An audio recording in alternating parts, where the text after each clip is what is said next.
This video is made for adult collectors because the price tag kind of justifies that.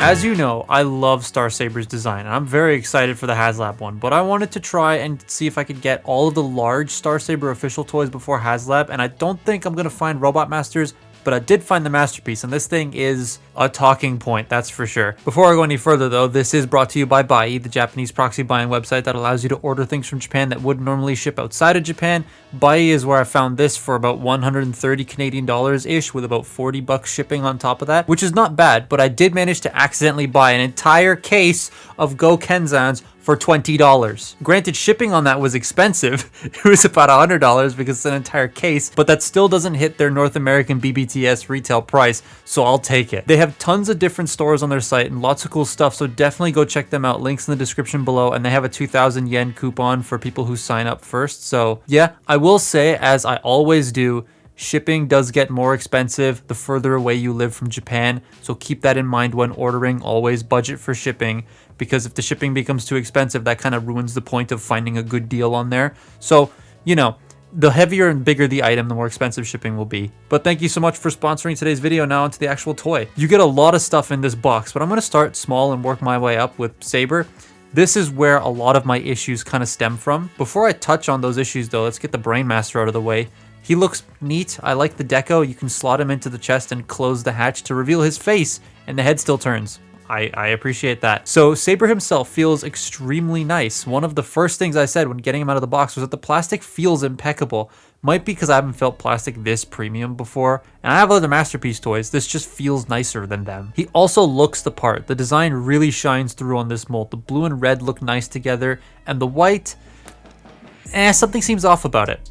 It's not yellowed, even though this is used. It's not like it's discolored. I think it's a slight off-white, because in some lights it looks pure, and in some others it looks more grayish. And I find that a bit weird. It matches a lot of the details of the original toy, but that's both good and bad. They copied the visual details and did a bang-up job of modernizing the original toy, but they also copied the articulation to a point where they didn't modernize it enough, and it ends up being a bit shit. So modernizing the visual aesthetic with the paint, well, I say paint, but these are all individual pieces, which I'll talk about later.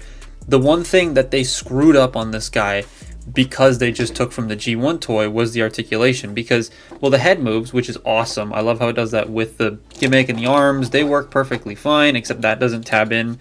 That second shoulder joint doesn't tab in, so that's annoying. I don't care about the gaps. He's got opening and closing hands and all this like extra stuff. But when you get to the hips, oh come on, hand, work. There we go. When you get to the hips, they're wide jointed. So if you don't know what a wide joint is, a universal joint is like this, where you have the joint going in that way and that way, so you can get forward and back, in and out. That's a universal joint. It can universally go in every single direction. That's where the name comes from. A wide joint is where it goes straight up and down, like that. I don't know why these exist, and I don't like them. They are annoying. The hips can go out about that far, and that's it. But if you want to move them up further, you have to twist the whole thing.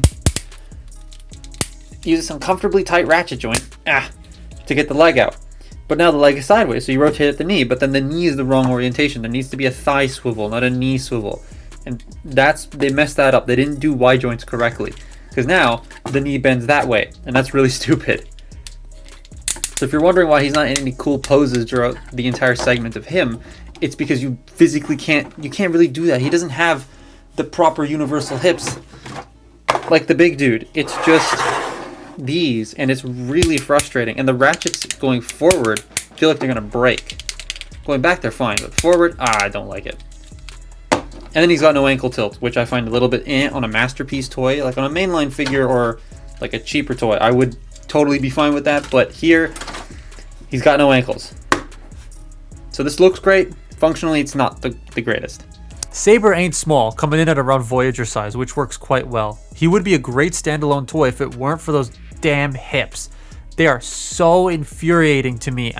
They're so clunky to pose. They're just ugh. Now, he can turn into a plane, and it just follows the original toy's transformation, but with a few new tricks. The intakes flip around, which is cool, but compressing the legs is weird. You have to do it on an angle. It's just a bit odd. The jet mode is lovely, though. Like, it looks very nice. Once the toy is in jet mode, it has a noticeable weight change because the mass of the figure has condensed and concentrated into one area. It feels a lot heavier and more premium in jet mode. It's like physical mass shifting. You can feel it. It's weird. The white paint is so clean on this guy. Nothing's bleeding, nor is the red coming through, and all that painted red matches the plastic quite well. The gold chrome still stands out weird to me, just like on the original toy, but it's not faded like the original toy, so that's nice. Now, the jet does have a really cool feature of combining with the V-Star, the massive other thing you get with this toy. It's bigger than the original, it's longer than Leader Prime, it's huge next to Studio Series Prime. It feels incredible, and it looks just like Star Saber. If you don't like the helmet, you can use the spring-loaded clamp to remove it, but I personally like to keep it on there, but it's nice that it's removable. It has fold-out rolling landing gear, but it likes to collapse under the weight of the ship, so I never use it.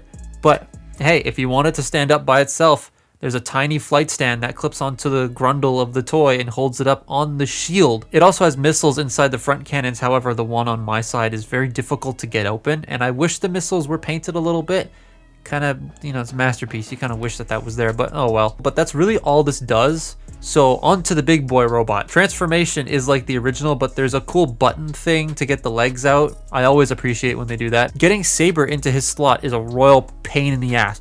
I hate that part of the transformation. It feels like I'm gonna scratch something or break something. I don't like it. I need to talk about the helmet. It's on a hinge that you can flip up and onto the head, but because of that armature, the head doesn't articulate, but that spring-loaded clip is there, and you can just press it and take the armature right off, and bam, head rotation.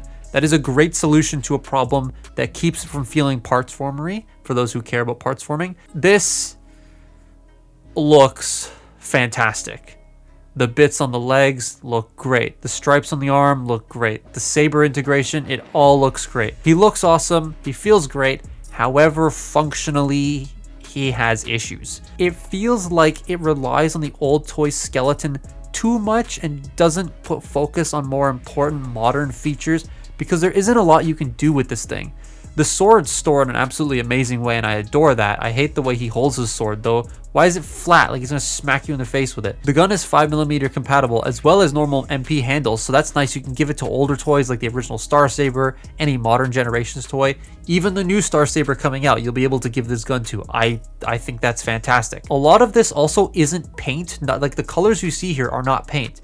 That's actual parts separating the color on this guy to make it more durable and realistic in a sense. I absolutely adore that. Star Saber has always evoked sort of like a Gundam-esque styling, and those little parts they use to separate the color feel even more like a Gundam thing, because when you build a Gundam and you're doing color separation, when it's not some crappy foil sticker, it is a separate colored piece going into it. And that's what they do here. And that means that it is extremely durable to handle and nothing will scratch. But the articulation, oh, the articulation. This is my biggest issue with this guy. For starters though, the head's actually pretty good because it hinges on and off and it has all this weird like detachable stuff. You can still rotate it and he can still look up and down, which is really, really good. I quite like that. And the ears are posable to however you want them. The shoulders are quite articulated too. Ratcheting, I'll bring that up in a minute. Ratcheting full 360, going out about that far, and then going out a little bit further, but that's all they can do. Kind of wish they'd go a little bit more. Maybe if they made this on a hinge instead, so the shoulder could go out all the way, or maybe making the shoulder stem from in here and swiveling out that way, keeping this straight. That would have probably worked better. Butterfly joints, so that's a plus. Ah, they're a bit of a pain to tab back in. Oh, bicep swivel, it's ratcheted. And really loose elbows. This is not just because my copy is used. This was a common problem on all of them, or almost all of them. This one is not as loose. Like, it takes a little bit more force. This one though will just go. They are on screws. You can easily fix it. I don't understand why this is a thing, but it's a thing. You can rotate the forearm because he does have a wrist swivel and a wrist hinge. I feel like this is too useless. Like, it doesn't accomplish anything, so why even bother? The budget for that could have gone to something else. Torso kind of sucks, and with the sword in here, that doesn't hinder anything. It just sucks in general. I'll take it out so that you can actually see what I mean. It only rotates that far. That's all it does. That's it. Doesn't go any further than that. You have a little bit of side to side, but it doesn't really stay. Just sort of pops back, and you have an ab crunch, which, while nice, it literally only does that. So it's not really useful. It's not usable in any way. Also, these like to split constantly on mine. I don't know if that's just because it's used or not, but it's really annoying. This is the most annoying part, the hips. You got hip skirts, and I'll move them out of the way so there's a lot of play in these ratchets, and a lot of times it just tends to like fall forward. Now, this side skirt doesn't move, and it desperately needs to, because he can go forward about that far, and then it starts to hit the side skirt. So you can't get a full out with the leg. Doesn't go back that much, and it goes out like that's it. I don't want to force it. That's as far as it goes because it hits the hip skirt. And then the thigh swivel, the sculpt really gets in the way, so you're forced to use the knee swivel, which is below the knee, so that looks ridiculous. Knee bends 90 degrees, but you can't get the leg forward and then like use the thigh swivel because it starts to bump into the side skirt. That really needed to, I don't know why this is designed like this, that really needed to move. It just, if I could remove it, I wish there was like an upgrade like pelvis for this guy, but there isn't. He's got the knee joint and the thing, and this doesn't undo itself until you press this button. So that's how that works. And the ankles, another huge problem. As a masterpiece figure, I would expect great ankle tilt. That's pretty much pointless. And it's not like it shifts or anything, it's just, that's it. So you can't really get him into nice wide stances because you'll do this with the legs and then you'll start to fiddle with them a bit. Then you'll try to use the thigh swivel and then he just starts to spread his legs too much. And it's, see, there he goes. He could have used some rubber, I think, underneath here so that he doesn't slide around too much. But he does, and it's annoying. It's so disappointing, the posability on this guy, because you would expect something like this to be really great because he's like a Gundam-esque transformer based on a sword-wielding maniac. That would be awesome, but he can barely point his finger. So yeah, he looks the part, but both robots aren't the most posable, and the QC issues that plague the mold really make this thing not feel worth its retail price. It feels nice and looks stellar, but like the $130 before shipping I paid for it feels a bit more worth it. Like it feels like that worked. It feels a bit more worth it. Like I feel like that works. Anything more than 150 Canadian, you might be paying a little too much. I don't know, you just skirt around that. It's that posability it really suffers from that. Everything else about it though is really cool. But that's been my look at Masterpiece Star Saber. Follow me on Twitter and Instagram, and I'll see you next time. Bye-bye.